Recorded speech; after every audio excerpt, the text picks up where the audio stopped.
마음과 마음을 잇는 작은 통일. 그게 과연 무엇일까요? 잘 모르겠는 분들이 있으시다면 저희 영화는 평화다를 통해서 여러분도 느껴보시기 바랍니다.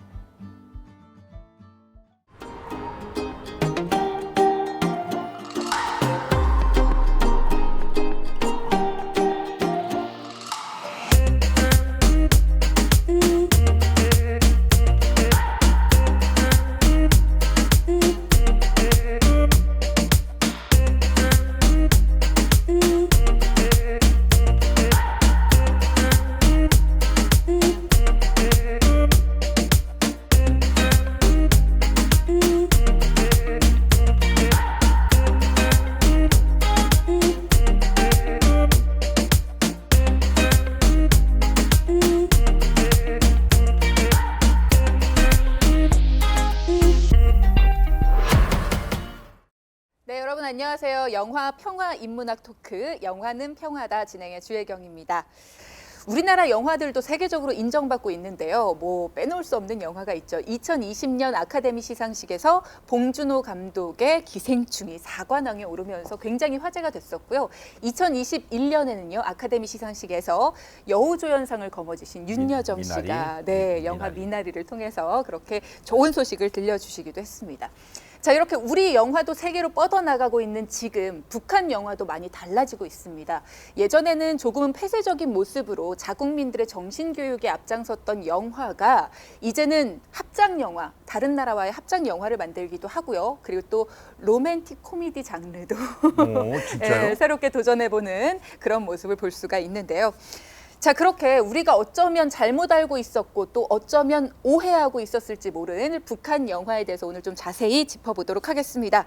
함께 하실 세 분 먼저 소개를 드려야죠. 네, 우리 친근한 감독님, 박철관 감독님 함께 하셨습니다. 네. 자주 뵙네요. 매달 똑같은 인사를 하시는 것 같아요. 자, 이제는 옆집 아저씨처럼 푸근한 이미지입니다. 우리 배우 이문식 씨 오셨습니다. 반갑습니다. 네. 그리고 북의 이야기를 전담해 주실 분이죠. 언젠가는 영화 배우라고 소개를 좀 해줬으면 좋겠는데. 네. 김주원 씨 오셨습니다. 윤여정 씨가 여우조연상을 아카데미에서 받았다. 이거는 굉장한 화제가 됐잖아요. 근데 뭐 우리들뿐만 아니라 영화계에선 특히나 큰 화제이지 않았을까 싶거든요. 그때 어땠나요? 저도 TV에서 이제 그 장면을 봤습니다. 그 윤여정 씨가 오스카상을 이렇게 받아가지고 아주 감동적인 순간이었죠. 근데 무엇보다 저는 더 감동적이었던 거는 그 윤여정 선생님께서 그 트로피를 쥐고 그 영어로 수상소감을 말하는 지점에서 굉장히 큰 감동을 받았어요. 아주 전통적인 그 수상 소감을 이렇게 말하는 그런 전통이 있는데도 불구하고 그거를 다 깨부시고 자기 나름대로 수상소감을 말하는 것에 있어서 굉장히 기뻤었고 또 놀라웠습니다. 이문식 씨도 보시면서 저는 보진 못했어요. 얘기를 들으시면서 이문식 얘기를 씨도 들었죠. 어떠셨어요? 그 소식 듣고? 그건 뭐 어떤 전율이죠, 전율. 실제로 그게 그러한 일이 있을까라고 가능성에 대해서 얘기하는 사람은 그렇게 많지 않았을 거예요. 특히나 이제 아카데미상 자체가 이 아시아권에 있는 사람들이 이렇게 좀 거기에 소외됐다 뭐 이런 얘기. 노미네이트 되기도 쉽지 않고 또 그 어떤 언어적인 장벽도 있고. 맞아요. 근데 또 더군다나 이제 뭐 젊은 배우님도 아니시고 연세가 드신 배우님이 그런 상을 받게 됐다라는 것은 여러 가지 측면에서 굉장히 대단한 어떤 발자취를 남기신 거예요. 그게 맞습니다. 그분은 이제 내공이 있으셔서 당연히 그런 결과가 돼서 너무나 축하드릴 일이고요. 또 많은 사람들한테 어떤 희망의 메시지를 던지신 것 같고 뚜벅뚜벅 그분만의 길을 가셨기 때문에 그런 결과가 있어서 앞으로도 뭐 그런 좋은 일들이 많이 있지 않을까. 네. 그래서 또 이참에 또 북한 영화도 얘기하지만 사실 북한 영화도 이전과 다르게 많이 변화하고 있고 좋은 쪽으로. 그래서 그런 결실들을 자꾸 하나둘씩 맺어가는 모습이 우리 후세대들은 나중에 옛날 얘기하면서 그럴 때가 있었어? 그게 뭐 네, 지금은 많이 하는데 뭐 이렇게. 그런 얘기를 할 수 있을 때가 올 그러면, 거라고 네. 봅니다. 좋겠네요. 네. 오늘 우리가 이야기를 할 게 북한의 영화입니다. 북한 영화를 한마디로 정리한다라고 한다면 박 감독님 뭐라고 정리할 수 있을까요? 뭐 아무래도 사회주의 사회니까 사회주의 사회의 영화라고 표현을 할 수는 있을 것 같아요. 아무래도 이제 여러 가지 그 정책 방향에 따라 이 제약들이 주어지고 또 연출가들도 그게 맞춰서 이제 연출을 해야 되니까 그게 이제 저희들 영화와 많이 다른 점이 아닐까 싶어요. 아무래도 저희는 뭐 예전에는 물론 여러 가지 제약들이 있었지만 지금은 그래도 많이 자유로워진 상태이고. 자, 그러면 우리가 남북 영화에 관련된 이야기들을 쭉 나눠보고 있는데 이제 김정일 시대부터 이야기를 좀 나눠보겠습니다. 김정일 시대에 들어와서 북한 영화계가 엄청나게 발전을 했어요. 뭐 일단은 영화광으로 불릴 만큼 영화를 좋아하기도 했었고 그래서 제작비도 많이 들였다고 하던데 어떤 것들이 달라졌는지가 궁금하거든요. 사실 김정일이 아직 이게 뭐 죽지 않았을 때 그때는 이제 북한이 원래 배급을 계속 국가에서 이제 국민들한테 주다가 이제 그게 배급제가 다 잘리다 나니까 그 자체는 뭐냐면 이제 뭐 대북 제재도 있었고 또 이제 자본주의 유입을 막기 위해서도 또 그런 게 있어가지고 사실 제재가 많아가지고 먹고 살기가 힘들었어요. 그러다 나니까 외화를 보러 들여와야 되는데 나라는 외화를 보러 들여올 수 없으니까 이제 자연히 이제 자본주의 시장을 열어놓으면서 이제 외화를 끌어들일 수 있게 개인이 장사를 할 수 있게끔 열어놓기 시작하면서 영화라는 이런 예술 부분에도 많은 힘을 넣어가지고 해외에 이제 홍보하는 형식으로 홍보식으로 해서 해외에도 북한의 영화가 진출해서 나가서 판매가 될 수 있도록 영화에 힘을 넣었던 것 같아요. 그럼 TV에서도 영화가 많이 상영이 된 건가요? 어때요? 이제 개인적으로 이제 종기 때문에 집에서는 못 보니까 이제 영화관들을 통해서 이제 많이 영화들을 많이 관람을 시켰죠. 영화를 만난다는 게 진짜 쉬운 일은 아니었군요. 네, 종기 때문에 영화를 한번 본다는 게 정말 힘든 일이죠. 네. 자, 김정일 체제에 있을 때 그 시대는 사실 영화에 대한 관심과 영화에 대한 지원을 많이 하기도 했지만 그 시대의 영화 발전에는 이분들 이야기를 빼놓을 수가 없습니다. 한국의 신상욱 감독과 최은희 부부의 영향이 컸다라고 볼 수 있는데 이 부부의 납치 사건 이야기를 잠깐 훑어보죠. 어떤 일이 있었죠? 일단 뭐 배경을 먼저 말씀을 드리면 이제 김정일 위원장이 영화 연출론이라는 책을 편찬할 정도로 영화광이었다고 하더라고요. 그래서 이제 거의 80년대 북한 영화의 붐을 일으키려고 부단히 노력을 했다고 하더라고요. 근데 이제 막상 이제 북한의 영화 수준을 끌어올리려고 하는데 이제 결국 인력이 없었던 거죠. 그래서 김정일 위원장이 좋아하는 감독인 신상욱 감독과 그의 부인인 을 납치할 계획을 세우게 된 거죠. 최은희 씨를. 최은희 씨를. 그래서 이제 결국 두 분을 납치를 하고 5년 동안 서로를 보지도 못했대요, 북한에서. 북한에서? 예, 그래서 83년도인가 두 분이 결국 북한에서 만났다고 하더라고요. 납북된 지 5년 만에. 두 분이서? 예, 두 분이 따로 떨어져서 북한에 있었어요. 서로 얼굴도 못 보게 하다가 예, 5년 만에. 처음에는 이제 이야. 신상욱 감독도 이제 시키는 대로 이제 연출을 하고 그렇게 하지 않았겠죠. 근데 이제 꽤 오랜 시간 동안 버티시다가 결국 이제 부인을 만나고 본격적으로 이제 북한에서 작품 활동을 하게 된 거죠. 부인을 만나고부터의 작품 활동이 시작이 됐다. 진짜 영화 같은 스토리인 것 같아요. 그 당시에 좀 어릴 때셨던 것 같은데 이 사건 기억이 안 나세요? 그게 그러니까 정확하게는 잘 모르겠어요. 그러니까 뉴스에는 났던 것 같은데 뭐 네. 됐다는데 그 뒤로는 어떻게 된 건지 뭐 어떤 저쪽에 소식이 없어요. 나쁜 모르겠어요. 짓으로 그렇게 됐다 이후에는 별다른 그런 게 없어서 또 어렸기 때문에 네. 그럼 나쁜 놈들 이렇게만 치부됐지 사실 그렇죠. 그 당시에는. 정치적인 것을 판단할 수가 없었으니까요. 그 당시 때 뭐 이렇게 워낙이 그 납치 당하는 과정도 드라마틱했었고요. 영화보다 더. 그리고 또 탈출하는 과정도 되게 드라마틱했다고 그러더라고요. 그래가지고 뭐 미국 CIA 같은 경우에서는 그 두 부부가 탈출하고 납치된 과정들에 대해서 굉장한 관심을 가졌다 그러더라고요. 영화에서나 듣던 네. 이름인 네. 듯이. 네, 그렇군요. 자, 진짜 지금 이 얘기를 들으면서 그 5년이라는 시간 동안 얼마나 서로 애틋하고 보고 싶었을까라는 생각도 들고 또 탈출을 시도하면서 신상옥 감독이 5년 동안 감옥에 갇혀 있었다는 이야기도 들려오곤 했었습니다.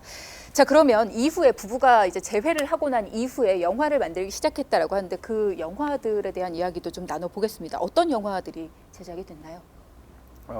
이제 신상옥 감독님이 북에서 이제 신필름이죠. 신상옥 감독 필름에서 신필름의 이제 총장이 되어서 이제 그 영화 그룹을 운영을 하게 됩니다. 북한에서. 거기서 이제 3년 동안 17편 17편의 영화를 만드셨다고 해요. 그러면서 이제 그동안 만들었던 뭐 소금이라는 영화는 모스크바 영화제에서 상을 받기도 했고 여우주연상으로 상을 받기도 했었고 그리고 김정일 위원장이 매우 기뻐했다고 해요. 그리고 매우 신임했고 그렇죠. 예, 그 틈을 타서 결국 탈출을 시도하게 된 거죠. 오스트리아에서 미국 대사관으로 탈출을 시도하게 됐던 거죠. 그게 3년의 시간이 걸렸던 거죠. 그동안에 17편의 영화를 제작해서 보여드리고 상도 받게 만들어주고 그러면서 이제 신뢰를 얻은 상태에서 이제 결국은 탈출을 해서 이제 미국 대사관으로 넘어가게 됩니다. 이 당시에 찍었던 영화들이 돌아오지 않는 밀사라든가 사랑 내 사랑 뭐 이런 영화들이 있었습니다. 뭐 그리고 방금 언급하신 것처럼 소금이라는 영화는 모스크바 영화제를 통해서 여우주연상을 받기도 했었고요. 이분들의 이 납치 사건에 대해서 북에서는 조금 다르게 알려졌다라고 하던데 어땠나요? 뭐 납치했다고는 안 했고요. 스스로 이제 북한을 찬양해서 이제 왔다고 했고, 네, 그 이후에 이제 뭐 신상옥 감독님이랑 다시 북한을 떠난 이후에 이제 그 신상옥 감독님께서 이제 만드신 모든 영화들 일체 다 못 보게 반역자로 이제 취급을 해서 이제 모든 영화를 일체 다 못 보게 만들어놨거든요. 제가 너무 태어나기도 전의 일이라서 저는 이제 부모님들한테서 듣었고 이제 그런 영화를 보면 안 된다라는 강연 제강 자료들이 계속 내려오다니까 알게 됩니다. 우리는 납치 사건으로 굉장히 크게 보도가 되고 연일 방송이 됐었는데 그곳에서는 북을 찬양해서 넘어왔다라고 이렇게 교육이 됐다 알려졌다라고 하셨습니다. 그 당시에 탈출을 하셨어요. 이제 3년 만에 영화를 제작하고 나서 3년 만에. 근데 바로 대한민국으로 오지 않고 미국에서 생활을 또 하셨잖아요. 네. 네. 이제 오스트리아에서 미국 대사관으로 탈출해서 망명 신청을 하게 됐죠. 그래서 미국에서 신필름을 만듭니다. LA에서. 그래서 이제 자기 필생의 그 구상하던 작품인 징기스칸이라는 작품, 아주 스케일이 큰 작품인데 그거를 이제 일본 친구한테 이제 도움을 받아서 진행을 하고 있었어요. 근데 일본의 이 거품 경제로 일본이 문제가 생기면서 이제 제작비 조달이 힘들어지면서 이제 그 징기스칸이라는 대작은 접게 되고 남은 돈이 뭐 300만 달러인가가 남았대요. 그 준비하다가 그 300만 달러로 미국에서 쓰리 닌자라는 약간 저예산 어린이들이 많이 볼 수 있는 영화를 만들었어요. 그게 이제 그 당시 미국의 박스 오피스에 6위에 올라가면서 제작 투자비 대비 엄청난 수익을 가져다 준 작품이 되었었죠. 다행이네요. 예, 그러면서 이제 미국에 이제 신필름이 자리를 잡게 되는데, 근데 그 이후에 이제 사실은 되게 안 좋게 되었어요. 이제 후속작, 쓰리닌자 후속작도 이제 잘 안 되게 되고, 또 그 이후에 만들어졌던 미국 할리우드에서 만들었던 작품들이 다 흥행이 실패하게 되죠. 혹상망하게 되죠. 그래가지고 결국 이제 나이도 많이 드셨고, 그리고 결국 미국 생활을 접고 한국으로 들어오게 되죠. 근데 물론 이제 한국에서도 이제 연세가 있으시니 이제 한국에서도 그렇게 자기가 준비하던 작품들이 원활히 되지가 않게 되고, 그리고 결국은 이제 마지막 생애를 한국에서 진짜 파란만장했다. 그런 삶을 살았다라는 생각이 들어요. 이 당시에 남한, 북한, 그리고 홍콩, 미국 이 네 나라에서 작업을 한 유일한 영화인, 세계 유일의 영화인이셨고요. 영화사를 통해서 만들어낸 영화가 240편을 웃돈다고 합니다. 그러니까 정말 많은 영화를 제작하신 진짜 역사에 남아야 되는 그런 영화 감독님이신 건데, 저는 사실 이 감독님의 그런 업적보다도 두 분의 사랑이 너무 절절해서 5년 동안 서로를 만나지 못하게 하는 기간에는 영화를 전혀 제작하지 않으셨잖아요. 그리고 서로 간에 그리워하다가 만나게 됐고 함께 이제 또 탈출을 하시게 됐고, 두 분의 사랑 이야기도 좀 궁금해요. 두 분이 이제 신상욱 감독님께서 이제 운명하시고 나서도 결국 못 잊으시고 이제 신상욱 감독이 가지고 있는 유산들을 후원하는 일들을 쭉 하시고 계시다고 해요. 지금까지도. 그러면 살아 계세요? 네. 아내분은 살아계시죠. 그렇구나. 한국에? 네, 한국. 평생을 서로 사랑하시는 네. 분들이신 것 같아요. 영화 한 편을 본 것 같아. 그 스토리가. 그러니까, 예. 영화 한 편처럼 굉장히 극적이고 드라마틱하고. 되게 극적이죠. 이런 내용으로 영화가 만들어져도 굉장히 흥행할 수 네. 있겠다는 생각도 들고요. 예. 네, 뭐 이런 에피소드들도 있더라고요. 이렇게 북한에 신상욱 감독님이 가 계셨을 때 북한에는 자막 같은 게 없었대요. 크레딧 있잖아요. 아, 네네. 감독이 누구 이런 걸 절대 안 올렸대요. 네, 없어요. 근데 이제 신상욱 감독님이 북한에 가가지고 이제 연출을 하면서 감독 누구 아, 배우 스태프들 누구 이름. 이게 없으면 이 사람들이 책임감을 못 지니까 이걸 꼭 넣어야 된다 해서 북한에 이 크레딧이 올라가는 전통이 신상욱 감독님처럼 생겼더라고요. 알았나요? 알고 있었나요? 저는 이제 그걸 네. 만든 분이 누군지는 잘 몰랐죠. 음, 네. 북한에서 그러시구나. 어차피 그걸 다 이제 숨기니까. 그러니까 신상욱 감독님께서 뭐 북한 영화에 영향을 미친 거는 분명히 있는 것 같아요. 어떤 측면에서든. 야, 북한 영화 발전에 많은 발전에 기여를 하신 분이라고 말을 해도 과언이 아니죠. 맞아요. 네. 그뿐만 아니라 키스 씬도 신상욱 감독님이 처음으로 하셨다고. 북한 영화에서요? 네. 북한 영화에서. 키스신 먹이 진짜 힘들어요. 그렇다고 합니다. 이 철길 따라 산만리라는 영화를 통해서 신상욱 감독께서 처음으로 영화 속에 최초의 키스신을 넣어서 화제가 되기도 했다고 하는데, 이런 부분이 북한 영화사에 미친 영향도 굉장히 많았을 것 같다는 생각이 들어요. 근데 또 지금까지도 키스신이 들어간 영화는 찾아보기 힘든데라고 하는 거 보면 또 폐쇄적인 부분들은 조금씩은 남아있는 것 같기도 하고요. 아직도 그런 부분은 남아 있기는 한데 아쉽게도 제가 북한에 있을 때는 키스신을 하는 영화를 본 적이 없어요. 봤다면 이제 춘향전인가? 춘향전은 춘향전에 키스신이 있어요? 네, 거기서 그럼요. 우리나라에서도 춘향전에 키스신 없을 것 없어요? 같은데. 다 잘랐다고 하긴 하고 네. 지금 두둔 얘기긴 한데. 자, 여기는 영화 토크가 이어지고 있고요. 그렇게 뭐 남녀 키스신도 물론이고 또 사랑 내 사랑이라는 네. 영화도. 이제 그거는 노래도 있었거든요. 음. 사랑 사랑 내 사랑 이런 노래도 있었어요. 근데 그거 자체도 이제 몽땅 다 못 뽑아요. 하다 보니까 뭐 여기서는 내가 지금 이렇게 불렀지만 북한에서 이걸 불렀으면 지금쯤 어딘가 가 있겠죠. 그러니까 신상욱 감독님이랑 최은희 씨가 이렇게 탈출을 하고 나서 북한을 다시 벗어나고 나서는 이 영화들이 다 금지가 됐지만 그 당시에 계실 때 이 영화가 개봉이 됐을 거 아니에요. 그랬을 때에는 암표까지 등장할 정도로 굉장히 인기가 있었다고 하더라고요. 그렇죠. 북한 영화계 발전을 제일 먼저 불러오신 분이 바로 신상욱 감독님이 제작한 영화들이라서 그때 벌써 우리 아버지 어머니 때랑 하는 막 뭐 불가사리인지 뭔지 진짜 그런 영화랑 처음으로 막 진짜 흥했었거든요. 그런데 그 이후 그 타격으로 신상욱 감독님이 영화를 발전시킨 그 타격으로 인해서 제일 처음에 북한 당국도 이제 영화 축제에 이제 나가서 당선이 되는 그런 것도 있었기 때문에 점점 영화계 발전을 불러왔다고 해도 과언이 아니죠. 소재의 다양화에도 좀 영향을 끼치지 않았을까라는 생각이 드는데 어땠어요? 전해지는 이야기로는? 이제 뭐 당연히 그랬을 거라고 생각이 되거든요. 신상욱 감독님 아무래도 한국에서도 약간 그 급진적인 어떤 그 영화인으로 평가를 받고 있었던 분이어서 분명히 네. 북한에서 만들어졌던 영화나 뭐 아까 말씀드렸던 기본적인 뭐 영화의 크레딧이 올라가는 부분들이나 키스신을 만드는 장면을 넣든지 뭐 스토리적인 부분에서도 마찬가지였을 거라고 생각이 돼요. 아무래도 그렇기 때문에 이제 모스크바 영화제에서 상도 받았을 거라고 그렇죠. 생각이 되고 네. 김정일 위원장이 그렇죠. 신이 얼마나 신임을 했으면 음.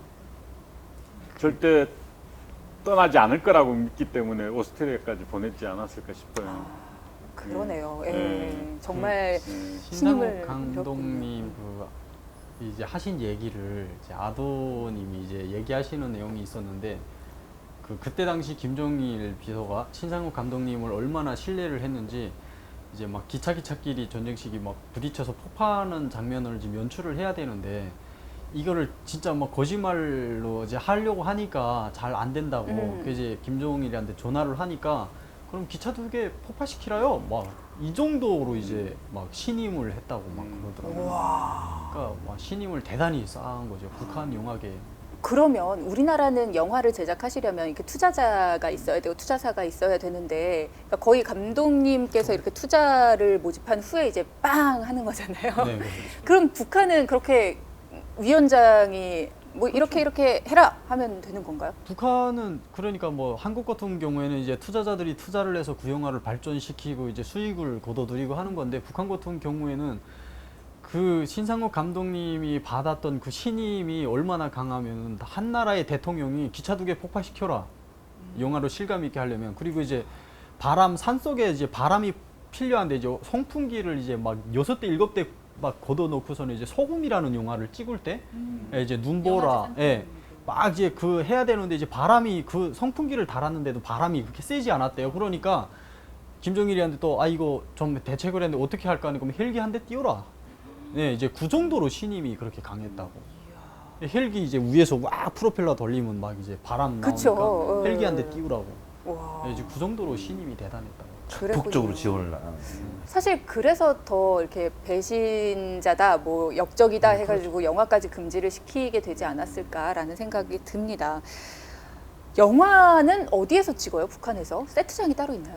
북한은 이제 영화를 찍는 것이 기본적으로 평양에 영화 촬영소 고리라고 따로 있거든요. 뭐 옛날을 이제 뭐 표현해야 되는 그런 자리랑 우리나라 뭐 마찬가지인데 민속촌이나 어, 이런 데처럼 네, 네, 그런 것처럼 다 준비가 되어 있는데 혹시나 뭐 이동을 해야 된다고 하면은 뭐 눈보라가 치는 데는 이제 백두산으로 이동할 거고 뭐 북한 같은 경우는 이제 노동에 대한 영화를 많이 하고 있잖아요. 뭐 탄광이면 탄광에 직접 가는 거고 뭐 농사를 짓는 사람들이라면 농판에 직접 가서 이제 촬영을 하고 이제 거의 한국이나 이제 많이 비슷하지 않을까.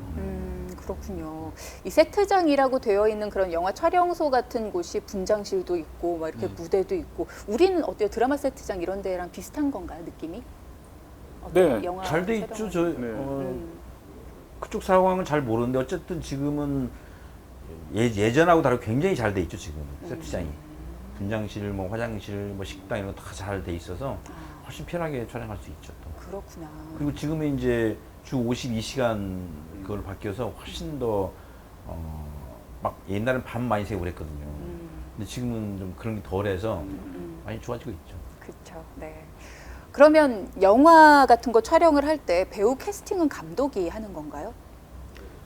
아니죠. 이제 배우 캐스팅도 이제 감독의 권한으로 하는 거는 아니고요. 이제 감독이 난 이 배우를 해야 된다고 하면 이제 오디션을 봐서 이 배우를 선정을 하면 이 배우의 명단을 이제 또 위로 올려서 이 사람이 이제 가정 배경, 그러니까 첫째도 둘째도 북한은 이제 출신 뭐 이런 출신 거. 성분을 기본으로 많이 보기 때문에 그런 것도 이제 승인을 받아서 이제 영화를 또 나오고 또 이제 권력자들이 이제 뭐 여자 배우의 미모라든지 남자의 배우의 이제 매력이라든지 이제 이런 걸 많이 보고. 네. 저는 이런 얘기 들을 때마다 너무 가슴이 아픈 게 사실 북에서 오신 분들한테 이런 얘기를 통해서 듣잖아요. 근데 이렇게 가정 배경, 뭐 가족들은 어떤 상황인지 뭐 이런 것들을 항상 듣고 그 사람을 판단한다라고 얘기를 하셨는데 그렇기 때문에 더 마음이 무거우실 수 있잖아요. 여기 오신 분들은 그 남아있는 가족들의 입장에서 그런 것도 북한 같은 경우는 이제 사실 뭐 죽었다고 이제 판명이 딱 떨어지면 괜찮겠지만 이제 저희 같은 경우는 이제 문건에 이제 대대로 행방불명으로 남아 있기 때문에 어디 뭐 남조선으로 갔는지 미국으로 갔는지 모르기 때문에 이제 그 가족 안에 이제 발전사는 이제 다 막힌 거죠. 그 누구도 발전할 근데 수가 없고. 궁금한 게 실제적으로 지금 이제 탈북해가지고 여기서 이제 생활하시는 방송 노출도 많이 되고 있잖아요, 네. 사실. 근데 그랬을 때 여기에 대한 어떤 정보가 다 넘어갈 수 있잖아요, 그게. 그럼 그쪽에서 다 정보를 입수할 텐데 위험하지 그런 않을까. 위험하거나 불안감 같은 다 알고 있죠. 이제 뭐 예를 들어서 이제 대한민국의 기본 탈북민 채널이라고 하면 이제 만나러 갑니다 채널의 A라든지 모란봉 클럽, TV조선 이런 거를 또 놔두고도 지금 현재 대한민국의 탈북민 유튜버들이 100명 이상이 넘었어요. 그리고 현재 북한도 북한 내부를 홍보하기 위해서 북한에서도 유튜버 활동을 하고 있기 때문에 네, 그런 사람들끼리 이제 서로가 이제 영상을 이제 볼 수도 있고 하니까 그런 정보들이 이제 다 넘어갔죠. 넘어갈 대로 넘어가는데 북한 정부에서 자체는 함부로 이제 다 죽일 수는 없기 때문에. 네. 그러면 이제 더 이제 지금 같은 시기에 이제 코로나 시기에 또 경제 봉쇄 간단하지고 먹고 살기 힘든 이런 시기에 이제 더 악착하게 놀게 되면은 그만큼 이제 반란이 더 일어날 수 있는 위험성이 또 우려되기 때문에 네, 이제 그렇게 함부로 막 그래서 그런 방송을 가끔씩 봤을 때 약간 그 부정적인 측면을 많이 얘기를 할 때가 있잖아요. 그랬을 때 그 어떤 신변 위협이나 뭐 이런 게 걱정이 좀 되더라고요. 그런 게. 그럼 사실 예, 주변에서도 이제 그런 얘기를 많이 들었어요. 야, 너가 이제 북한에 가족이 다 있는데 네가 이렇게 나와서 방송을 하게 되면은 네 가족이 다 죽는데 너는 뭐 심장에 피를 가지고 있는 사람이 아니냐? 왜 가족을 위험하게 만드냐?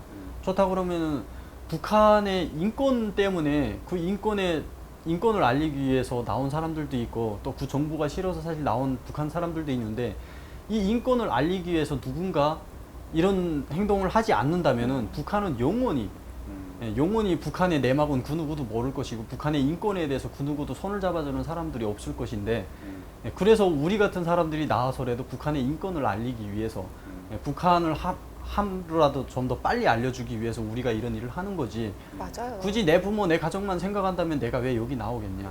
북한의 그 눈 막고 귀 막힌 생활을 하고 있는 눈 뜨고 살 수 없는 북한 사람들을 위해서 뭔가 알려주기 위해서 활동하는 사람들이 있기 때문에 몰랐던 사람들도 북한의 인권을 알게 되는 거고 또 북한의 그 열악한 실태를 알게 되니까 맞아요. 동정이 가고 네. 한민족으로서 동정이 가고 도와주기 위해서 노력하고 앞으로 하루빨리 통일이 되기 위해서 노력하는 사람들이 있지 않겠냐.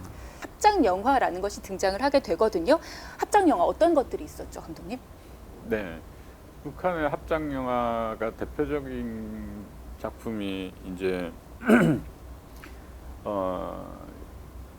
중국과의 합작 영화. 맞아요. 아, 예. 평양에서의 약속. 평양에서의 약속입니다. 아마 그 작품이 이제 내용은 중국의 무용수가 평양에 와서 여행하다가 이제 그 북한 무용수와 이제 우정을 쌓아가는 어떤 그런 이야기라고 해요. 네.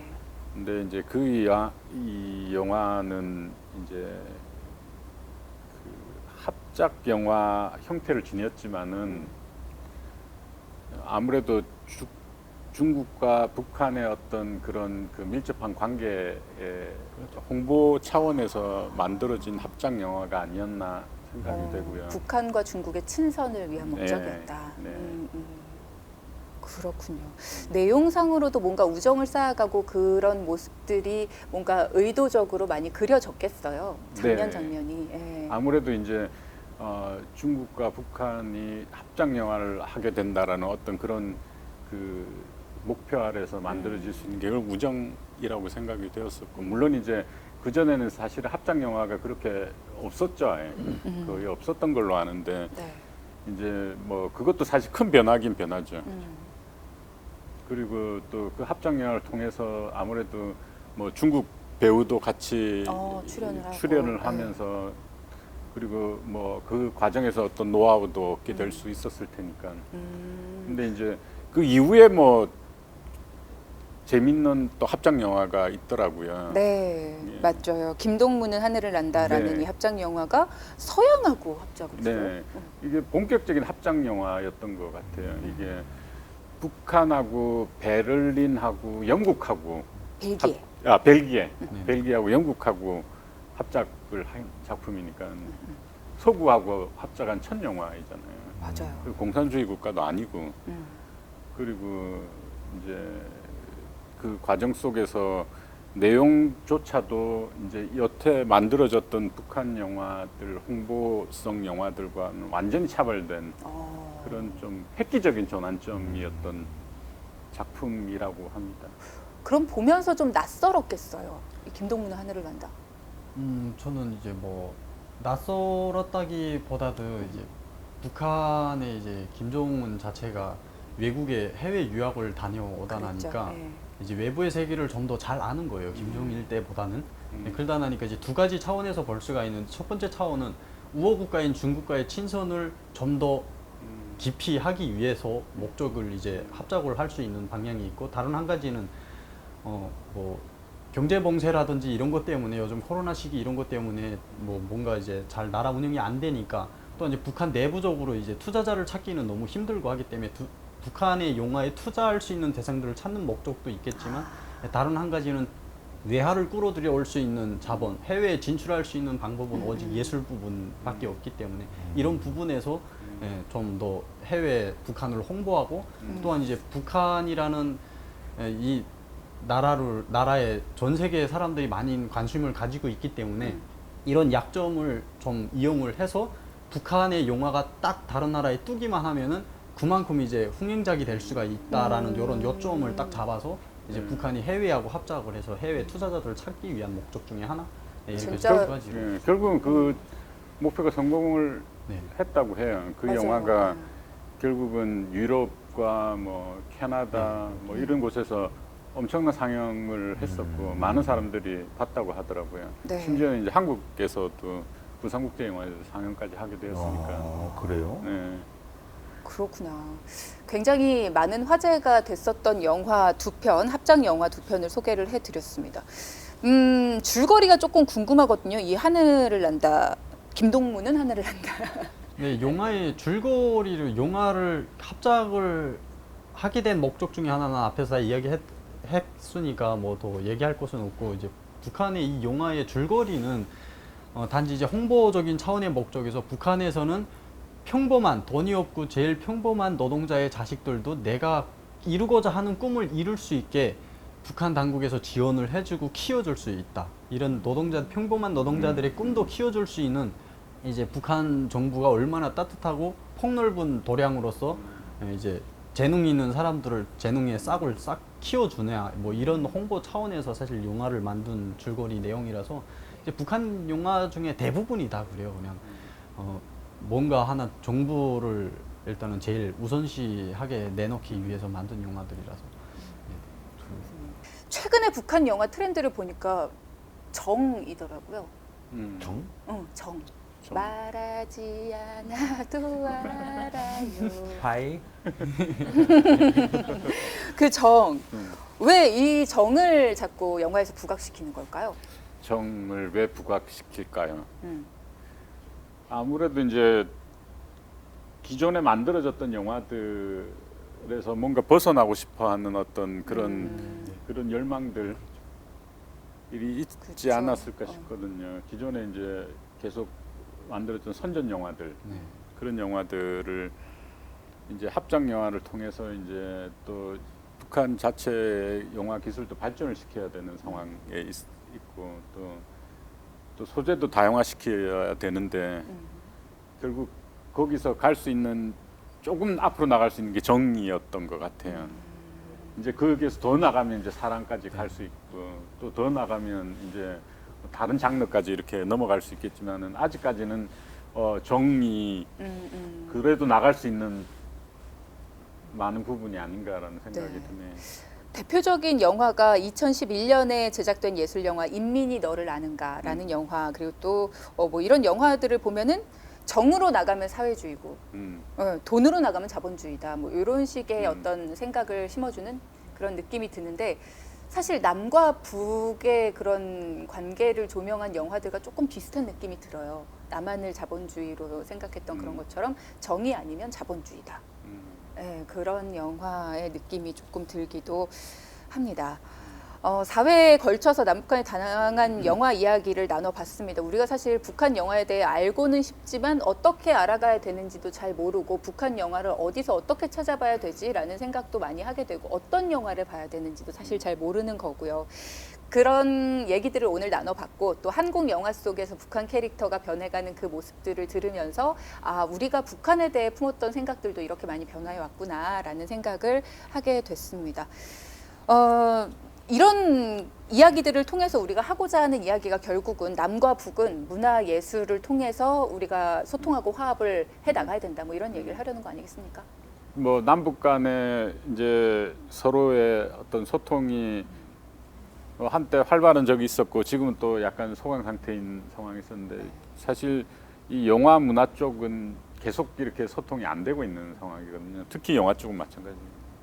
그래서 영화 쪽에서 이제 소통이 계속 원활하게 이어지고 사실은 굉장히 강력한 매체잖아요. 영화라는 게 서로 이제 남북한이 합작 영화를 하게 되고 또 서로 소통해서 또 서로의 어떤 영화들을 나눠 볼 수 있는 어떤 그런 단계가 오면 어떤 다른 이제 그 북한과의 어떤 소통 채널보다 더 강력하고 더 빨리 서로가 가까워질 수 있는 그런 쪽이 아닌가 생각이 돼요.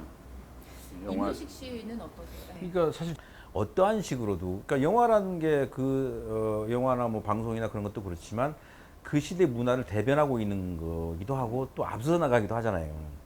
근데 지금 우리가 얘기하다 보니까 너무 이렇게 서로 단절돼 있다 보니까 맞아요. 심지어 뭐 그 대한민국이 외국인인 줄 알았다 정도로 근데 이건 좀 심각한 문제인 것 같고 이후에 이게 이런 상태가 지속이 된다면 고착화된다면 정말 우리 후손들은 다른 나라로 인식하고 살 수밖에 없는 상황이 될 수도 있을 것 같아서 참 안타까운데 맞아요. 영화는 평화다라는 그 슬로건처럼 빨리 평화 체제가 정착이 돼가지고 빨리 왕래도 자유롭게 하고 또 같은 민족으로서 같이 웃고 같이 울고 부둥켜 안으면서 살 수 있는 사회가 되기를 바라고요. 영화가 거기에서 좀 한몫했으면 맞아요. 예. 하는 바람을 갖게 됩니다. 주원 씨는 어찌 생각하십니까? 저도 요즘 뭐 북한에서 새로 만드는 영화들을 보면서 북한 정부도 점점 계속 국적으로 나가지 않고 이제는 좀 더 세계에 발을 맞춰서 좀 더 화해의 목적으로 좀 이런 걸로 이제 영화들이랑 만들고 하면은 본인들이 이제 바랄 수 있는 발전, 영화 예술의 발전도 가져올 수 있고 또 해외에서 자본주의 생활에서처럼 이제 돈을 벌어들일 수 있는 자본적인 이런 길이 열릴 수 있기 때문에 북한도 이전에는 진짜 자본주의는 완전 배격을 했었거든요. 그런데 지금은 점점 외화를 벌어들여오기 위해서는 자본주의도 포용하고 있는 그런 모습도 찾아볼 수가 있거든요. 요즘 북한의 모습을 보면서. 네. 그러니까 세계 변화하는 흐름에 맞춰서 북한도 조금 더 변화하고 있기 때문에 이제는 이런 예술 부분을 통해서도 북한에 대해서 많이 알리고 또 북한과 조금이나마 좀 더 이제 뭐 영화나 이런 예술 부분으로 합작이 된다면은 진짜 좋은 전 세계적으로 진짜 좋은 결과가 나올 것 같아요.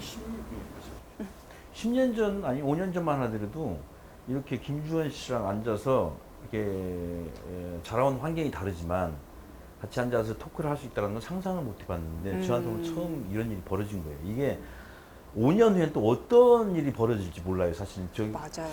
저쪽에 가서 영화 촬영을 하고 있을 수도 있지 않겠냐라는 생각도 해요. 금강산이나 북한산 가가지고 감독님 거기서 같이 맞아. 촬영하고 있을 수도 있고 거기서 컷!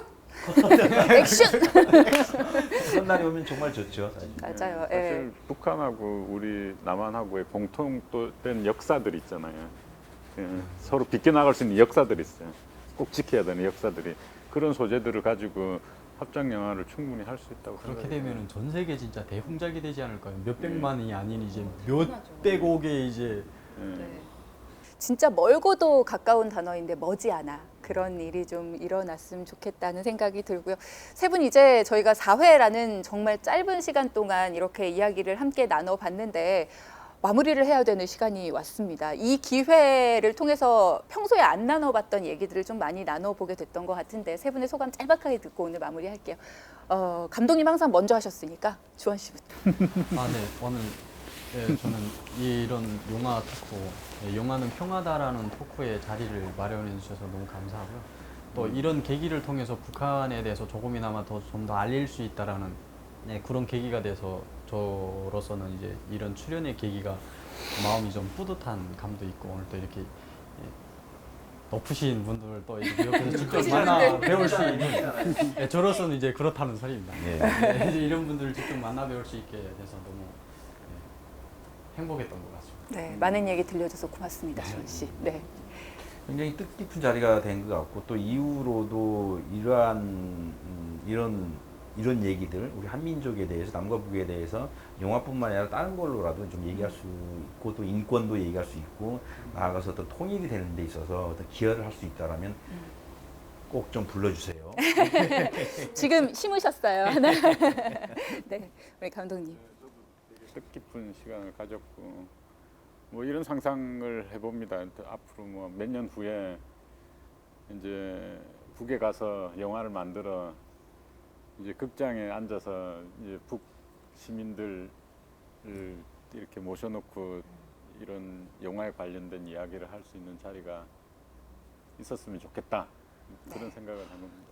꿈은 현실로 이루어진다.